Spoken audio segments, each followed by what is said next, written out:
செல்ல பிள்ளைங்களா அனைவருக்கும் வணக்கம். நான் உங்கள் அருள்வாக்கு அம்மா கிருஷ்ணகிரி மாவட்டத்திலேருந்து பேசுகிறேன். செல்ல பிள்ளைங்களா, வரும் ஞாயிற்றுக்கிழமை 7ஆம் தேதி 2வது முறை ஆன்மீக செம்மல் விருது வாங்க போகிறேன். அதுக்கெல்லாம் காரணமே நீங்கள் மட்டும்தான் செல்ல பிள்ளைங்களா. இன்றைக்கி நம்ம சந்திரமோகன் ஐயா நம்மளை அழைப்பு கொடுத்துருக்குறாங்க. இதுக்கு முன்னிலை இருந்து பண்ணுற நம்ம அனுராதா அம்மாவுக்கு என் நன்றிகள் பல. கண்டிப்பாகவே என்ன சொல்கிறதே தெரியல செல்ல பிள்ளைங்களா.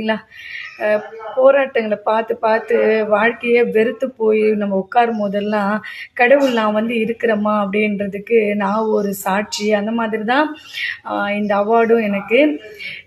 அது அவமானப்பட தான் மேலே போவாங்கன்னு சொல்லுவாங்க. அந்த மாதிரி தான் எவ்வளோ அவமானங்களை தாண்டி தான் நான் ஒவ்வொரு அவார்டும் வாங்கிட்டுருக்கிறேன்.